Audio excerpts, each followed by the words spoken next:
हाँ जी, आज हमने करना है नया टॉपिक जो कि है elasticity of demand. Law of demand मैं आपको बता चुकी, कॉन्सेप्ट बता चुकी डिमांड का। तो आज हमने करना है इलास्टिसिटी ऑफ डिमांड। सबसे पहले इलास्टिसिटी होती क्या है? इलास्टिसिटी जैसे आपके पास कोई इलास्टिक है, आप उसको खींच के उसको ऐसे एक्सपैंड कर सकते हो, फिर उसको जब आप छोड़ देते हो तो वो कॉन्ट्रैक्ट होकर छोटा हो जाता है, तो वही एक रिस्पॉन्सिवनेस होता है। ठीक है, तो यहाँ पे इलास्टिसिटी डिमांड का मतलब क्या है? Responsiveness of demand due to change in price, income और price of related good etcetera.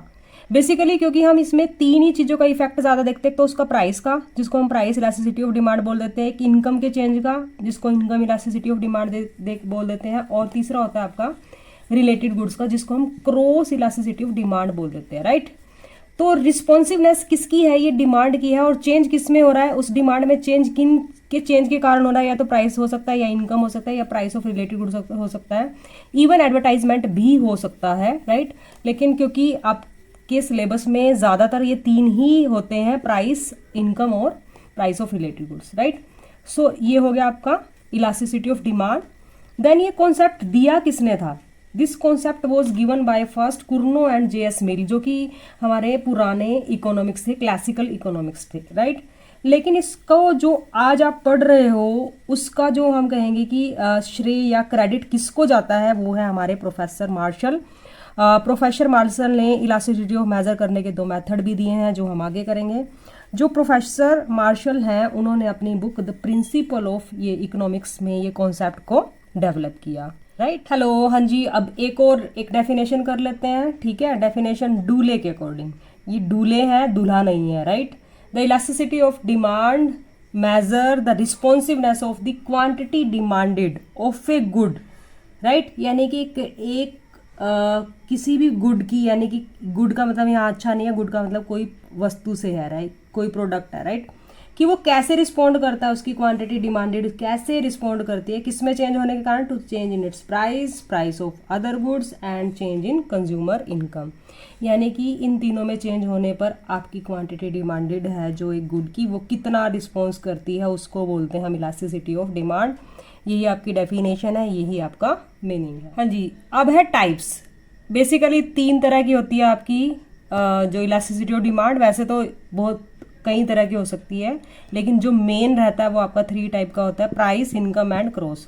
तो प्राइस इलास्टिसिटी डिमांड क्या है? When there is change in quantity demanded due to change in price. Right, ये price के कारण change आया quantity demanded में, और यहाँ जो चेंज आया है वो किसके कारण आया है? चेंज इन, ये सेम रहेगा, चेंज इन इनकम। इनकम को हम वाई से डिनोट करते हैं इकोनॉमिक्स में।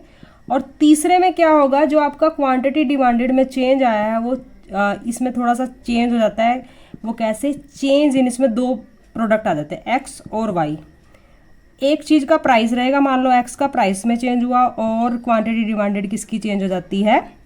पी की। Right, so change in quantity demanded of Y product due to change in price of X. Right, तो क्रॉस में क्या होगा? आपके पास 2 चीजें होगी, एक चीज का प्राइस कम या ज्यादा होगा, उस प्राइस के रिस्पॉन्स में दूसरी चीज का क्वांटिटी रिड्यूस होगी या फिर इंक्रीज होगी। Right, so we have mainly 3 type of elasticity of demand, price, income and cross.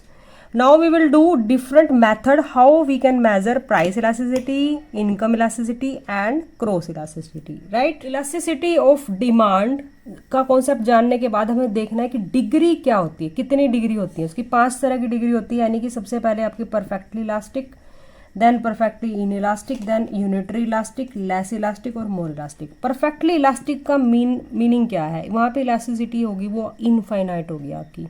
Elasticity is equal to infinite. इसका मतलब क्या है? अगर आपके प्राइस में एक स्मॉल सा चेंज होता है, लिटल सा चेंज होता है, तो आपकी जो क्वांटिटी डिमांडेड में है वहाँ पे बिग चेंज होगा। राइट, यहाँ पे स्मॉल चेंज होगा प्राइस में, लेकिन क्वांटिटी डिमांडेड बहुत ज़्यादा चेंज हो जाएगी। राइट, दूसरा होता है आपका परफेक्टली इन इलास्टिक। इसका मतलब है कि प्राइस में कोई भी चेंज हो रहा है, बढ़ रहा है या घट रहा है, क्वांटिटी डिमांडेड में नो चेंज, कोई चेंज नहीं आएगा, इलास्टिसिटी इज इक्वल टू 0 होगा वहाँ पे। तीसरा है आपका यूनिटरी इलास्टिक। यूनिटरी इलास्टिक में क्या होगा, आपके प्राइस में अगर 10% चेंज है तो डिमांड में भी आपका 10% चेंज ही होगा, दोनों में इक्वल चेंज होगा, इसलिए इलास्टिसिटी आपकी 1 आ जाएगी। लेस इलास्टिक में क्या होगा, प्राइस में जो आपका चेंज होगा वो कम होगा in comparison to quantity demanded में, राइट। तो आपके प्राइस में कम चेंज हुआ है और क्वांटिटी डिमांडेड में ज़्यादा चेंज हुआ है, या प्राइस में ज़्यादा चेंज हुआ है, क्वांटिटी डिमांडेड में कम चेंज हुआ है। मोर इलास्टिक में क्या होगा कि अगर आपका प्राइस 10% चेंज हो रहा है तो आपकी क्वांटिटी डिमांडेड हमेशा उससे ज़्यादा चेंज होगी, या बढ़ेगी या घटेगी 12%। यहाँ पे क्या था कि अगर आपका प्राइस 10% चेंज हुआ है तो वहाँ पे 8% आपका क्वांटिटी डिमांडेड में चेंज आ जाएगा, ठीक है। तो ये 5 तरह की इलास्टिसिटी होती है। Price elasticity of demand perfectly elastic हो सकती है, परफेक्टली इन इलास्टिक हो सकती है, यूनिटरी इलास्टिक और लेस इलास्टिक और मोर इलास्टिक, राइट।